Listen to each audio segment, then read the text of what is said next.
নমস্কাৰ বন্ধুসকল। জিম্বাবুৱে চিৰিজটো বেয়া হোৱাৰ পিছতো ৰিয়ান পৰাগে কিদৰে পালে শ্ৰীলংকা চিৰিজত খেলিবলৈ, কোনটো ভিত্তিত পালে? গতিকে বান্দৰে নাইকলমূল একো বুজি নোপোৱা কথা এটা হৈ গৈছে। গতিকে বহুতে বুজিয়ে পোৱা নাই যে ৰিয়ান পৰাগে কেনেকৈ চান্স পালে। ইমান জিম্বাবুৱে চিৰিজটোতো তেওঁ ভাল নকৰিলে, মাত্ৰ দুখন খেলিলে। ইয়াৰ পিছতো সি কেনেকৈ চান্স পালে খেলিবলৈ, তাৰ ওপৰত আজি এই ভিডিঅ'টো, এই ৰহস্যখিনিৰ ওপৰত আজি ভিডিঅ'টো প্ৰস্তুত কৰিছোঁ। গতিকে ভিডিঅ'টো চাই থাকক। আৰু বহুতে চেনেলটো ছাবস্ক্ৰাইব কৰা নাই। যদি আপুনি সঁচাকৈ প্ৰকৃততে ৰিয়ান পৰাগৰ ফ্ৰেণ্ড হয়, তেতিয়াহ'লে চেনেলটো ছাবস্ক্ৰাইব কৰি ৰাখিবলৈ নাপাহৰিব। এনেকুৱা ভিডিঅ'বোৰ পাই থাকিব। গতিকে এটা লাইক কৰি দিব নাপাহৰিব ৰিয়ান পৰাগৰ বাবে। গতিকে এই শ্ৰীলংকা ভ্ৰমণত তেওঁ কিয় এইদৰে স্থান পালে, সেইখিনি বান্দৰে নাৰিকলৰ বোল নুবুজা নিচিনা। বহুতে বুজি নাপায়, এনেই ট্ৰল কৰি আছে, এনেই যিটি বকি আছে। এনেকৈতো নহ'ব না, ভালদৰে জানি ল'ব লাগিব। গতিকে প্ৰদৰ্শন উন্নত নোহোৱাৰ পিছতো শ্ৰীলংকা ভ্ৰমণত ভাৰতীয় দলত ৰিয়ান পৰাগে বাছনি কিদৰে চান্স পালে, গতিকে ইয়াৰ গোটেই কথাখিনি মই আজি ক'ম বুলি ভাবিছোঁ। গতিকে চাই থাকক।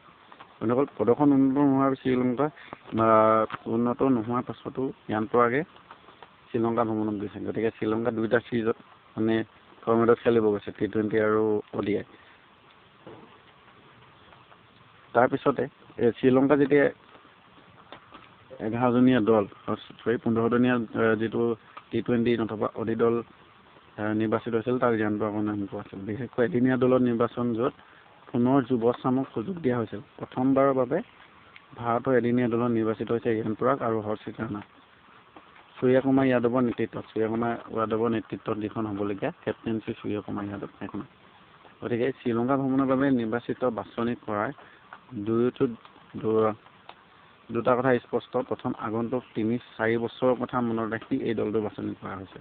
গতিকে আগৰ 3-4 বছৰত কাৰ কিমান প্ৰদৰ্শন কি আছিল, তাৰ ওপৰত ভিত্তি কৰি এইটো বাছনি কৰিছিল। দ্বিতীয়, এই দলটোত গৌতম গম্ভীৰ দৃষ্টিভংগী সন্নিৱিষ্ট কৰা হৈছে। গতিকে গৌতম গম্ভীৰ নতুনকৈ আহিছে কোচ হিচাপে।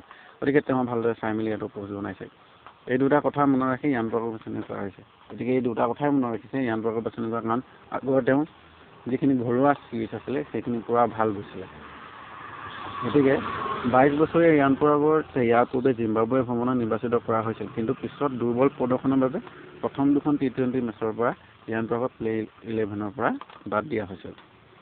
সেই সময়ত বহু লোকে ধাৰণা আছিল যে ৰিয়ানক পুনৰ দলত স্থান পাবলৈ সময় লাগিব পাৰে, গতিকে স্থান নাপাবও পাৰে বুলি বহুতে ভাবি আছিলে। কিন্তু পালে কেনেকৈ? কিন্তু সকলোকে আচৰিত কৰি পুনৰ নিৰ্বাচিত হ'ল ৰিয়ান। গতিকে সেইটো হয়, প্ৰদৰ্শন বেয়া গৈছিলে। সি কিয় শ্ৰীলংকা চিৰিজত স্থান পালে সেইটোতো চবেই নাজানে, কাৰণ ঘৰুৱা যিবোৰ ক্ৰিকেট খেল সেইবোৰ চবেই নাচায়। যিহেতু যিবোৰ ঘৰত খেল হয়, যিহেতু অসমৰ হৈ খেল হয়, সেইবোৰ খেলটো চাব লাগিব ন। ডমেষ্টিক মেচবিলাক সেইবিলাকে মেইন, সেইবিলাক বহুতে নাচায়। গতিকে জিম্বাবুৱে ভ্ৰমণত চমক সৃষ্টি কৰি শতক অৰ্জন কৰা অভিষেক শৰ্মা আৰু ঋতুৰাজ গায়কোৱাড, এইটো এটা মানে লেখত ল'বলগীয়া, কাৰণ ঋতুৰাজ গায়কোৱাডে ভাল প্ৰদৰ্শন কৰিছিলে আৰু অভিষেক শৰ্মাও জিম্বাবুৱে চিৰিজত ভাল প্ৰদৰ্শন কৰিছিল। কিন্তু কিয় স্থান নাপালে? কথাটো হ'ল যে ৰিয়ান পৰাগে দলত স্থান কৰা মূলতে সহায় কৰিলে বিজয় হাজাৰে ট্ৰফী। বিজয় হাজাৰে ট্ৰফীত ৰিয়ান পৰাগে এনেকুৱা দুৰ্দান্ত প্ৰদৰ্শন, মানে চবতকৈ ওপৰত আছিলে বুলি ক'ব লাগিব। ভাল প্ৰদৰ্শন কৰিছিলে। দ্বিতীয়তে, ঘৰুৱা ক্ৰিকেটতো ৰিয়ান পৰাগে 5 নম্বৰ স্থানত বেটিং কৰি সফল হৈ আছিল। গতিকে এইবোৰ চৈয়দ মুস্তাক আলী হওক বা আপোনালোকৰ যিবোৰ বিজয় হাজাৰে ট্ৰফী হওক, সেইবোৰত মানে ৰিয়ান পৰাগে বহুত ভাল প্ৰদৰ্শন কৰিছে বুলি ক'ব। তাৰ ওপৰত নিৰ্বাচিত কৰি শ্ৰীলংকা ভ্ৰমণত সুযোগ দিছে। গতিকে দ্বিতীয়তে, ঘৰুৱা ক্ৰিকেটতো ৰিয়ানক 5 নম্বৰ স্থান কৰি বেটিং কৰি সফল হৈ আছিল। সেয়েহে ৰিয়ান শ্ৰীলংকা ভ্ৰমণত সুযোগ দি পুনৰ পৰীক্ষা নিৰীক্ষা চলাইছে মানে নিৰ্বাচনসকলে। গতিকে আকৌ কিবা কৰিব পাৰেনি সেইটো চাইছে। গতিকে যদিহে ৰিয়ান এই সুবিধা লয়, তেন্তে ভৱিষ্যত দলত নিয়মীয়া সদস্য হ'ব পাৰে। যদি ভালকৈ খেলি শ্ৰীলংকা চিৰিজটো যদি ভাল প্ৰদৰ্শন কৰে, তেতিয়াহ'লে গোটেই ইণ্ডিয়া টীমৰ কাৰণে তেওঁ এজন মানে কি বুলি ক'ব লাগিব, নিয়মীয়া মানে খেলুৱৈ হৈ যাব। ইণ্ডিয়া য'তেই খেল নহওক তেওঁ খেলিব যাব। এনেধৰণৰ খবৰবোৰ আপোনালোকে পাই থাকিবৰ বাবে চেনেলটো ছাবস্ক্ৰাইব কৰি ৰাখিব। গতিকে আজিলৈ ভিডিঅ'টো ইমানেই। যদি চাই ভাল পালে লাইক কমেণ্ট শ্বেয়াৰ আৰু ছাবস্ক্ৰাইব কৰি বেল আইকনটো প্ৰেছ কৰি দিবলৈ নাপাহৰিব।